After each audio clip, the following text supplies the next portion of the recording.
Hey everyone again.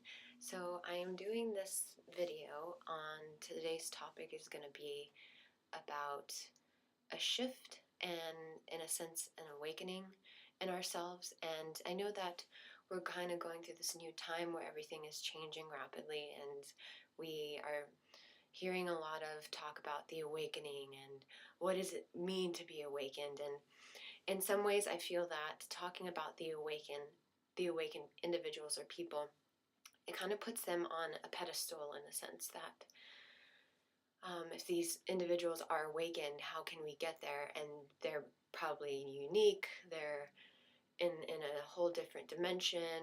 What does it mean to be awakened in a sense? So today I want to talk about a few topics, and this might be a long video, so just bear with me. I want to talk about what your day to day is like. And I don't mean day to day by I wake up, I grab a cup of coffee. I mean how you feel every single day and your thought process within what you do. This is going to tie into a lot of how we talk to ourselves, how we feel, what things give us a reaction, what people give us a reaction, and in some ways what we can do to change that just by changing our thoughts and our emotions with that and our behaviors that tie into it as well. So I will, for example, give a day to day to me. I sleep in quite a bit. I'm a student, so I work, that's my main job, and I work part-time as a waitress, as a lot of you know. And my day to day is I wake up, I am very, very grateful for living, to be quite honest. I feel always connected to the world, and the other challenge for me is to grasp this onto people, and I'll explain why that's a challenge for me. But the connection that I have with living in life and with the universe and breathing, and it's just very unique experience for me. And this has taken a lot of practice and a lot of change and a lot of tears and a lot of some form of depression as well. But I realized throughout this process that I needed to stay away from those ugly feelings, that depression and the anxiety that I was going through. And it took some time, and this is how I think, and this is my thought process. And anytime I step foot into outside of my apartment and into the world, I carry this in me, and I look up at the sky quite often. It's so beautiful, and I am so grateful to feel the wind on my face and just everything that it is to be alive. I'm very, very grateful for it. I'm very appreciative. And I feel that coming from this mentality, it has helped me to feel more connected to others.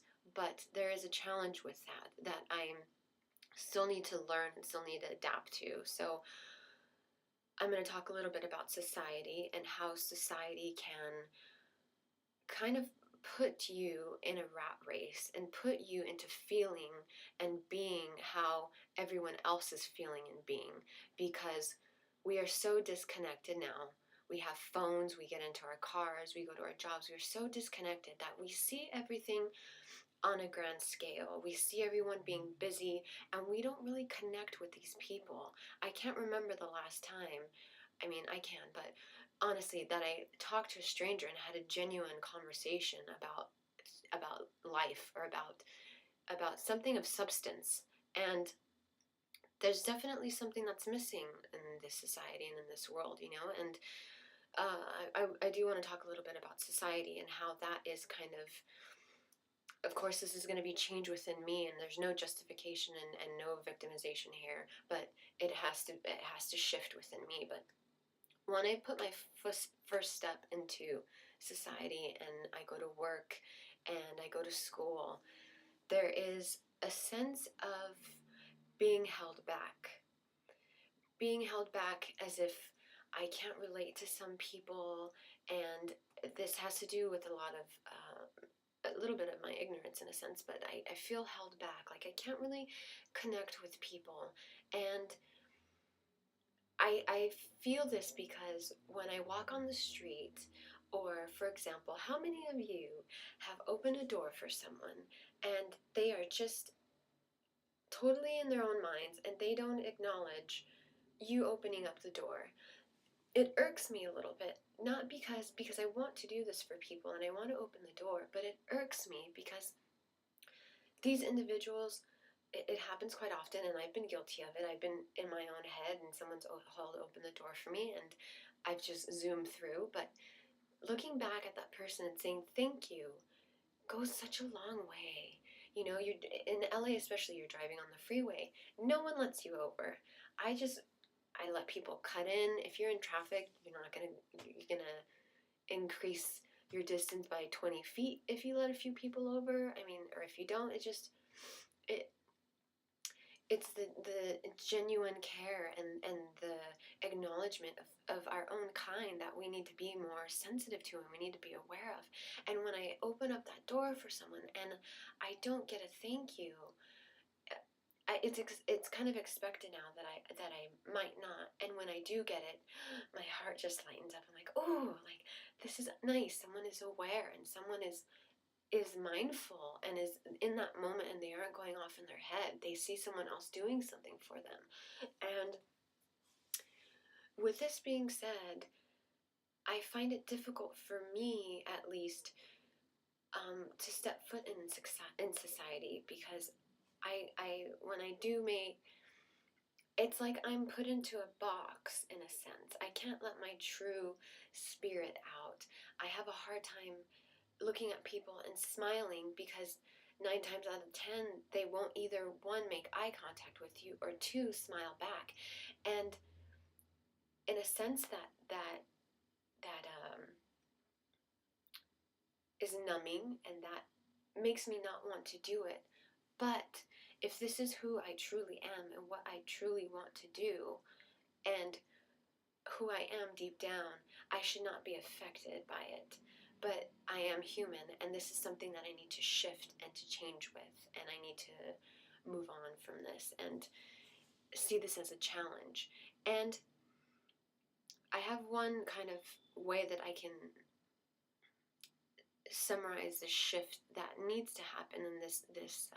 So we're all in a society, and say you have 4 people, and your 4 people are here, and you have 2 people here that are connected and really are genuine, beautiful human beings. And by genuine, I just mean they are connected and they value, the values that they have are sensitive and in tune with the world, okay? So you have 2 nice, sensitive people, and you have 2 people that are a little bit disconnected. They're in their day-to-day. There's nothing wrong with that, but we need to be a little bit more mindful with it. Okay, so you have nice and you have disconnected. Say we're all kind of like walking around in society, and say these I'm confused now. Okay, say these nice people are getting sucked into the people that are disconnected. They are walking down the street, and the nice people don't make any eye contact. They don't express their inner self.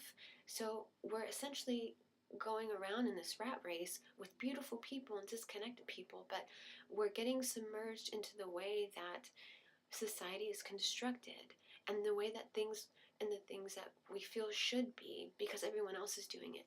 So, say these 2 nice people get together and they both acknowledge each other, and you can feel their energies and you can feel their presence, and they're just beautiful people. Say they get together, and now they're going to attract like-minded people. Another person comes down the street, they're going to attract another person, and this sense is going to open up.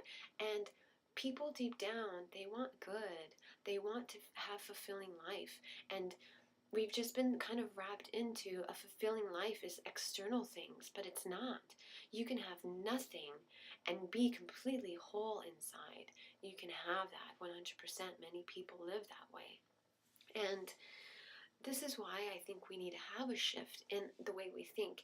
And this shift, how we think now, I'm not going to change the world, but if I decide to have kids and I have 20 friends and we all think the same way, this shift is going to happen within our children and our next generation.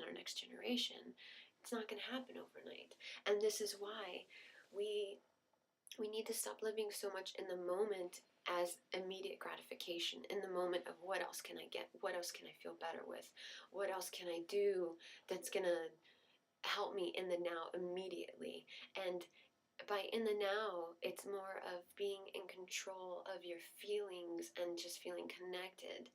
And whichever way that you feel connected, if this is spiritually, if this is through the universe, if this is in a God, by all means, this is how you're going to feel connected. And that's what I wanted to talk about today. Let's see if I have any other things. Oh, and the interesting thing about society is I've always felt indifferent about it. I've always kind of felt like we're in a rat race. And I actually watched this documentary with someone close to me. It's called I Am. And the two things that I grasped the most out of it, this documentary is amazing. It's that we all have different ways of telling a story, or telling the story of how the world was created and how life is formed and why we're here. There is religion as one story. There is science as one story. There is mythology as one story. We all try to make sense of what is and who we are. But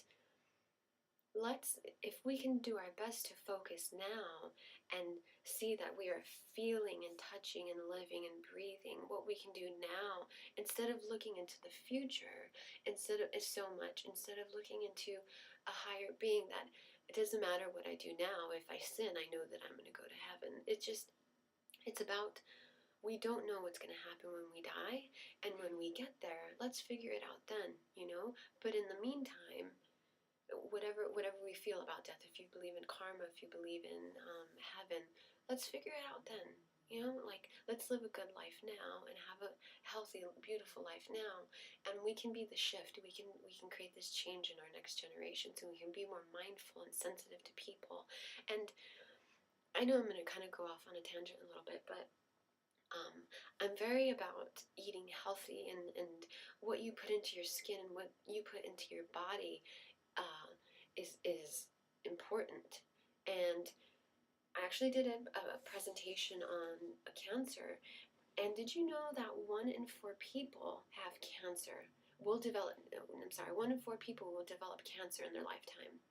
Okay, 1 in 4 people. This is an epidemic. And this is something that needs to be shifted 100%. I actually watched a theory on YouTube about why cancer is happening. So the thing with cancer is that you have cells in your body, you have living cells in your body that naturally replenish. So you have living and dying cells that are constantly moving through your body, living and dying, they replenish. And within the cycle, cancer occurs because these dying cells are growing and they aren't dying off. So they're mutating and they're developing abnormal cells, and they're growing into tumors. There's 2 types of tumors. There's cancerous tumors and there's benign tumors that aren't cancerous. So you have these abnormal cells in your body that are growing and growing and growing. And people that, so for example, breast cancer, you have a tumor, you have a cancerous tumor in your breast, and there's another thing, another form of cancer called, let me see if I'm getting the term right, metastasize. So when a tumor, so this is when people go into remission, and 5 years later they have a cancerous tumor in their thigh. This is when the abnormal cell breaks off into the bloodstream, and it goes into the bloodstream. This cancerous thing abnormal cells goes into the bloodstream and develops somewhere else in your body. So 1 in 4 people will develop this. And the theory that I'm talking about on YouTube, I'll see if I can find the link later, is that our bodies naturally adapt to the world. They're going to adapt to our environment. They're going to adapt to what we see, what we eat. So our bodies are essentially forming to the toxins in our environment. And that makes sense, because if 1 out of 4 people are going to develop cancer, there's something wrong. There's something there are more people, yes, and cancer's been around, of course, but it's happening at a faster rate, and there's something wrong. And we have to wake up, and we have to see that what we're doing to the environment, and this starts within ourselves.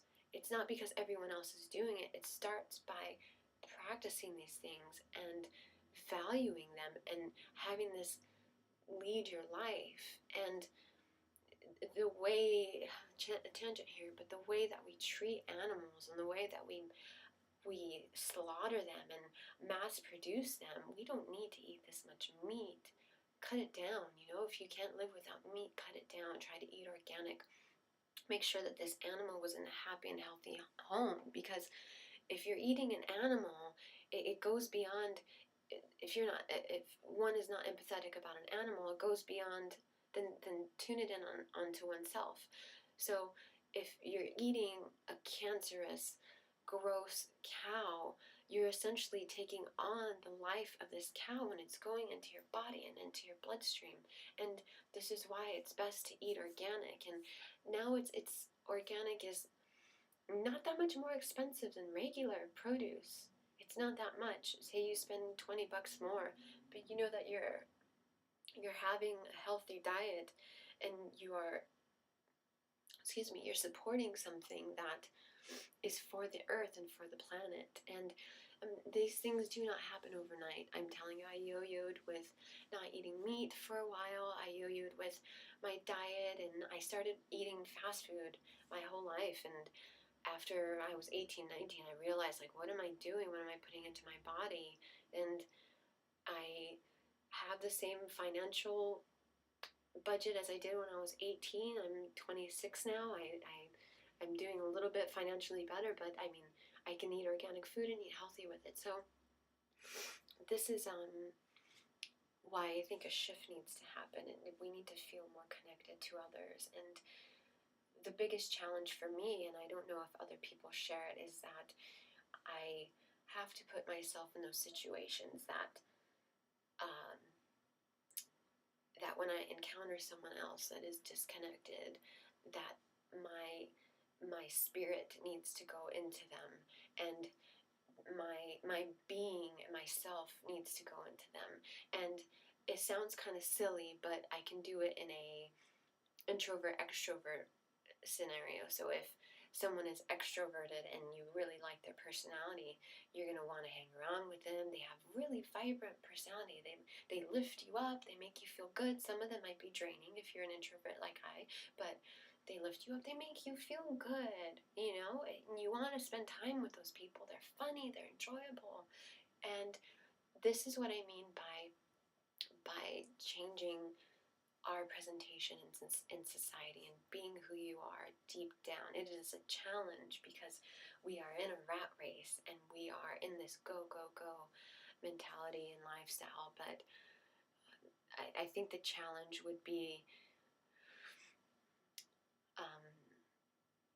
so I would say we can be grateful for things, and anytime we get any sort of, our emotions tie into this, and anytime we get any sort of anxiety or frustration or anger, and I mean that jolt in your body, I mean that, like, how could he, or I get angry, take a deep breath, think things through. Being impulsive is not an answer. Having these feelings are normal, but our mind is here to control them.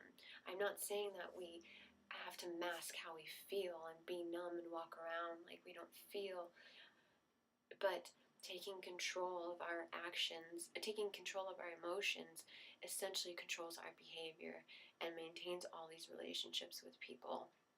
And I can think of how many in my past, how many destructive relationships I've had because of my impulsivity, because I wasn't able to control my tears or my anger or my frustration, and I just said things that were so damaging to people. And you learn from those things, you know. But if we continue to live our life this entire way and we have children, they're gonna learn from you. And it's just so fundamental, you know. It's we have to be connected as much as we can, and we have to share this with people. And we can do this in one way, and that's just to open up and find like-minded people that share that, and eventually it will spread, and eventually it will continue, and hopefully the shift will happen. So this is what it means to be awakened, in a sense. I'm not there in any way, but this is the concept of it, to be connected and to just feel that within you.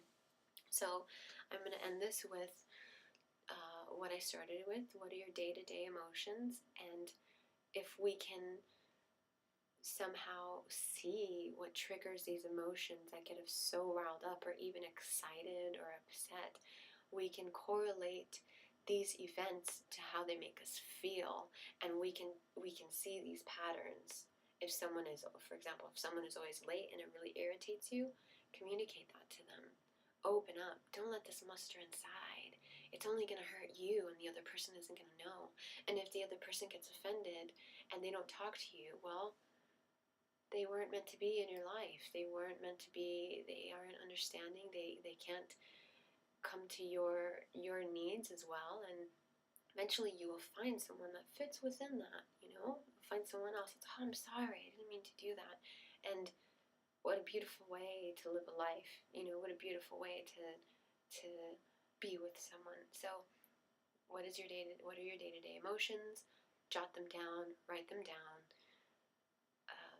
make sense of them, and see if you can slowly start to change. It's not going to happen overnight, but see if you can slowly start to change within a few days, a week, a month, and see how that transfers into your relationships and as you're being within yourself as well. So thanks for listening. I know this is a long video. So if you found this useful, feel free to comment. If you think that I want to, or if you think that I should touch upon more things, let me know. If you want to talk about another topic, let me know.